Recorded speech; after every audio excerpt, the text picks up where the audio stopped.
अगर जल्द से जल्द उसे पकड़कर खत्म नहीं किया गया तो सबकी नौकरी चली जाएगी। ये सुनकर मीशा एकदम चुप हो गया। अगले दिन स्कूल में क्लास का एक लड़का एंटोन अपने रिमोट कंट्रोल रोबोट को चलाकर टीचर को परेशान कर रहा था। जब टीचर गुस्सा हुई तो उसने रिमोट मीशा की तरफ फेंक दिया और अब टीचर को लग रहा था कि मीशा ने ऐसा किया है, जिसके बाद उसे बिना किसी सवाल जवाब के क्लास से बाहर निकाल दिया गया। थोड़ी देर बाद स्पोर्ट्स क्लास में मीशा एंटोन के पास गया। एंटोन फिर से उसकी बेइज्जती करने लगा, लेकिन अब मीशा की बस हो चुकी थी। उसने एंटोन को पकड़कर नीचे गिरा लिया। मेरा नाम क्यों लगाया बे तूने, हाँ बता। तभी जिम टीचर दौड़ कर आया और दोनों को अलग किया। मीशा गुस्से में क्लास से निकल गया और सीधा वर्कशॉप पहुंचा। वहाँ उसने देखा कि रॉबी और ग्रांट तो पत्ते खेल रहे हैं और दोनों अब अच्छे दोस्त बन चुके थे। मीशा के चेहरे पर परेशानी देखकर रोबोट ने पूछा क्या हुआ। मीशा ने बताया कि तुम्हारे पीछे बहुत ज्यादा फौज पड़ी है। ऑर्डर ये है कि तुम्हें ढूंढकर किसी भी तरह से खत्म कर दिया जाए। इसी बात का हिसाब लगाकर मीशा ने कहा कि रॉबी तुम्हें शहर से दूर चले जाओ। तब ग्रांट ने बताया कि जंगल का एक हिस्सा है, वहाँ कोई नहीं जाता क्योंकि कुछ वक्त पहले वहाँ बहुत भयानक आग लगी थी। ये सुनकर मीशा ने रॉबी से कहा कि तुम्हें वहाँ जाकर आग बुझाने की कोशिश करनी चाहिए। इससे सबको ऐसा लगेगा कि तुम अच्छे हो, इंसानों की मदद करना चाहते हो। ये आइडिया सुनकर तीनों खुश हो गए।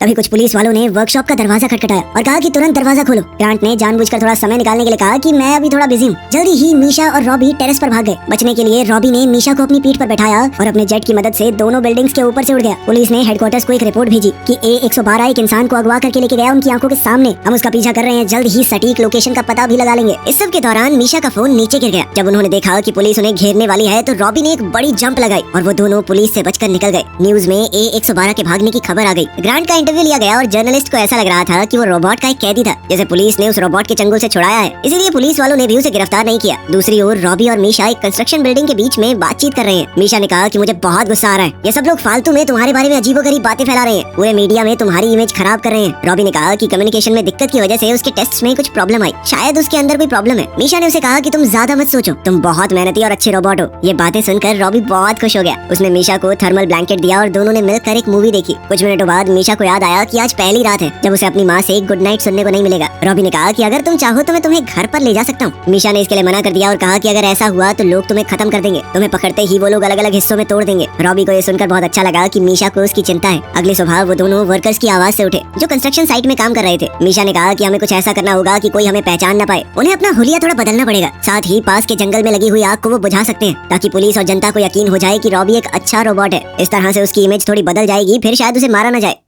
उधर घर पर विक्टर और नादिया के पास कातिया आई और बताया कि लैब बंद हो गई है, जिसके बाद विक्टर पुलिस से पूछने चला गया कि रोबोट और उसके बेटे का कुछ पता चला। उधर रॉबी और मीशा सिटी सर्कस पहुंच गए थे। वहां काम करने वाले लोगों से बात करके उन्होंने जोकर के कपड़े पहने ताकि रॉबी को एकदम से देखकर कोई पहचान न पाए। कुछ मिनटों बाद मीशा ने रॉबी से कहा कि तुम अपना भेष बदल के रखना, ठीक है? मैं बस जल्दी से टिकट लेके आता हूँ। तभी एंटोन और ओलिया जो कि मीशा की क्लास में पढ़ते थे वहाँ आ गए। वो दोनों मीशा को देखकर हैरान रह गए और पूछा कि तुम्हारे तो गायब होने की खबर चल रही थी। जिसके बाद मीशा ने रॉबी को बुलाया, साथ ही उसने उन्हें बताया कि रॉबी कोई बुरा रोबोट नहीं है, बहुत अच्छा है। वो बिना बात उसके बारे में बुरी बातें फैलाई जा रही हैं।